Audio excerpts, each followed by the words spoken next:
Dear friends, welcome to this week's virtual drasha. This week we have the incredible privilege of Parshas Mikeytz, and the parsha begins with the dramatic dreams of Paro. Two dreams. First dreams about cows, larger cows, thinner cows, the thinner cows swallowing up the larger cows, then a dream of wheat, thicker or larger sheaves, smaller, thinner sheaves, and the thinner sheaves swallowing up the larger sheaves. It's a dream, two dreams. Obviously dramatic and disturbing enough to Paro that he felt he could not just dismiss it. Furthermore, the fact that both dreams really seem to convey this same type of message: healthy, unhealthy, larger, thinner, and ultimately, again, the thinner or the smaller item swallowing up the larger item and yet remaining unchanged, doesn't allow Paro to find a sense of inner peace. And as such, he consults his Chartumim, he consults his sorcerers, his magicians, his court advisors. He needs someone to interpret this dream. Until all roads lead to Yosef. Young Yosef is taken out of incarceration, brought before Paro, and as we know, he goes ahead and he interprets Paro's dreams. The 7 healthy cows representing 7 years of plenty, followed by the 7 thin cows representing 7 years of famine. And same theme echoed in the dream about the wheat. And the Lubavitch Rebbe asks an interesting question. The Rebbe says, Paro is obviously very taken by Yosef's interpretations. And again, he heaps praise upon Yosef. Says the Rebbe, what was it about Yosef's interpretations that sat so well with Paro? What was it about? There were many interpretations. Actually, Rashi quotes some of them, many different interpretations. And the truth is, you even see the logic of some of the interpretations. But what was it about Yosef's interpretation of the dreams that resonated so much with Paro? And the Rebbe makes an amazing observation. The Rebbe says, if you notice, after Yosef goes ahead and interprets the dreams, Yosef says something amazing. This is in Parak Mem Aleph, Pasuk Lamed Gimel, chapter 41, verse 33. V'yato. So now Yosef has interpreted the dreams. Seven healthy cows, 7 years of plenty. 7 thin cows, 7 years of famine. 7 healthy bundles, 7 years of plenty. Seven thinner bundles, 7 years of famine. Okay, that's the interpretation. Right afterwards, V'ata, again, chapter 41, verse 33. V'ata yore Paro, ish navon v'chacham v'shar sisayim. Then he says, now Paro, here's what you need to do. You need to find someone very smart. You need to find someone very skilled, very intelligent, and you need to place him in a position of power over Egypt. And then what should happen? And then Yosef goes on, go ahead and appoint officers over all of Egypt, divide up the land into multiple areas, and essentially divide up the land into multiple different districts, and then collect food over the years of plenty so that you will go ahead and have food to sustain yourself over the years of famine. And asks the Rebbe something amazing.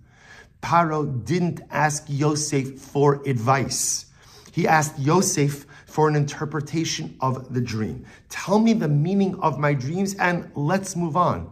But Yosef, amazingly enough, offers interpretation, and then after interpretation offers advice. Says, what's the pshat? Why does Yosef offer advice if he wasn't asked to? He's Jewish. Okay, but why does he offer advice if that's not what he was asked for? Why does he offer a plan if that was not why he was taken out of prison? It is clear he was taken out in order to interpret the dreams. Why does he give advice? And the Rebbe says something amazing.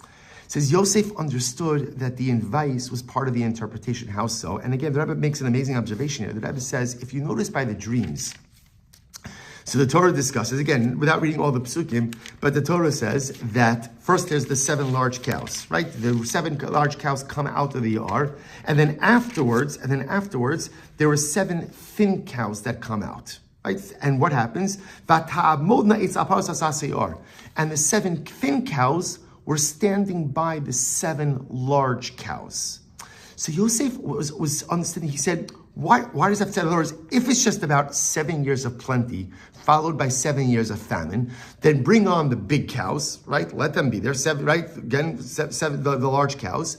And then afterwards, exit stage large cows, and then let the thin cows come on afterwards. Why was it that in Paro's dream, the thin cows were standing right next to the large cows? And Yosef understood that what that meant was that during the years of plenty, develop a strategy for the years of famine. The fact that the 2 sets of cows were standing next to each other indicated during the years of the healthy cows, during the years of plenty, during the years where there is surplus, Plan for the years of famine. In other words, if the dream was just simply to tell us that there was going to be years of plenty followed by years of famine, then let it be large cows come, large cows exit, thin cows come on stage. But the fact that they stood side by side, Yosef understood, same thing with the wheat. The fact that they stood side by side indicates to us that halacha l'maisa, HaKadosh Baruch Hu was giving Paro not just a vision into the future, but giving him a strategy. Therefore, the advice Yosef gave to Paro, which at first glance appears to be unsolicited advice, was part of the actual interpretation of the dream. There's what the dream means, and then there is the strategy for how to deal with the years of plenty followed by the years of famine. And Paro saw this. Paro saw that not only was there an interpretation, but there was also a strategy.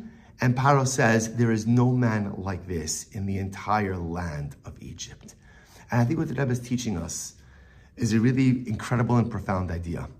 Because what Yosef is modeling for us is a fantastic approach to life. Very often we encounter problems. We encounter challenges. And sometimes when we encounter challenges, we become so overwhelmed by those challenges that we freeze, that we just don't know what to do. And Yosef is teaching us that when you encounter overwhelming circumstances and situations, make a plan. Make a plan. Don't get frozen in your tracks. Don't become paralyzed or immobile. But you have to make a plan. You see the godless, the greatness of what Yosef did.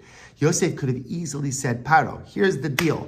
You've got 7 years of plenty, then you're going to have 7 years of famine. And the years of famine are going to be so intense that the years of plenty are going to be forgotten. Because remember, the thin cows swallow up the larger cows, and the thin cows still look all thin, right? They still look emaciated. So that shows that the famine is going to be so intense that the years of plenty are going to be forgotten. Hatzlacha Rabbi, good luck with everything. You have my number. If I could be of any further service, give me a call. But Yosef understood that's not how you deal with challenges in life.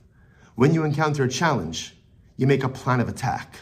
When you encounter a difficulty, you create the derech, you create the mahalach, you create a plan. How am I going to navigate through this? So Yosef said to Paro, and HaKadosh Baruch Hu was teaching you this. Yosef understood this was the message from Hashem. Here's the problem. Here's the problem. You're going to have 7 years of plenty, followed by 7 years of famine. The famine is going to be so incredibly intense that all the plenty is going to be forgotten. Here is the plan. Here is what you need to do. During the years of plenty, create a strategy. HaKadosh Baruch Hu was teaching Yosef, and Yosef was teaching Paro that when you encounter difficulties in life, make a plan. It is so easy to become overwhelmed. It is so easy to become paralyzed. It is so easy to become frozen in place because of the enormity of your circumstances that you just shut down and do nothing. But Yosef says that's not the mahalach. The mahalach is when there's a problem, what's your strategy? What's your plan of attack? How are you going to deal with this? And what a profound lesson for us in life. We all encounter challenges. We all encounter difficulties. And it is normal to become overwhelmed. And when we become overwhelmed, most of us just shut down. And Yosef HaTzadik teaches us, or Yosef HaTzadik teaches Paro, because the HaKadosh Baruch Hu teaches Yosef, and the Ribbon Shalom and Yosef teach us that when you encounter difficult circumstances in life, deep breath, and what's the plan? Sometimes the plan could address the difficulties. Sometimes the difficulty is so enormous that the plan can't solve the problem, but the plan at least gives you a direction.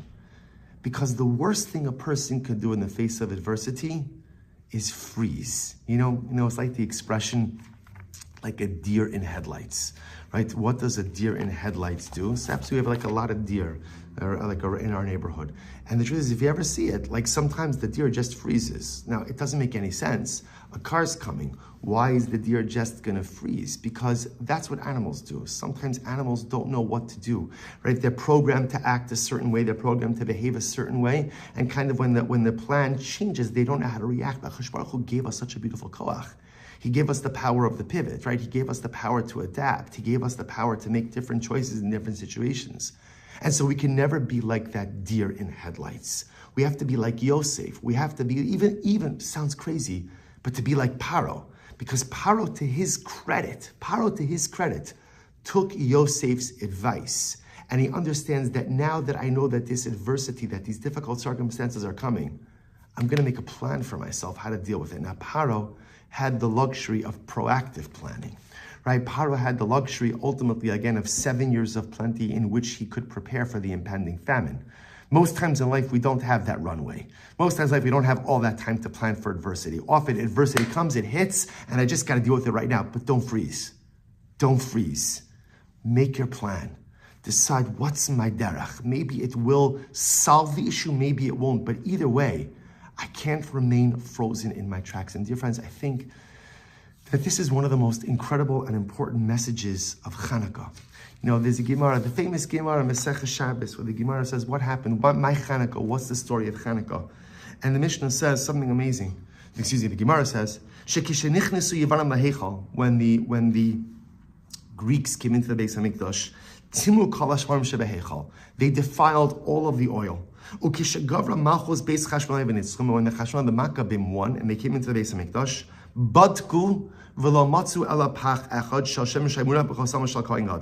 so ultimately, again, what did they do? Badku, they looked, and they could only find one cruse of oil. And we know the rest of the story, that one little bit of oil remained lit for 8 days. But different, I want to tell you the most incredible part of the story. The most incredible part of the Chanukah story is one word, badku. Badku, they searched. I often think about this. Imagine you're one of the Chashon, you're one of the Maccabim, and you walk into the Beis HaMikdash.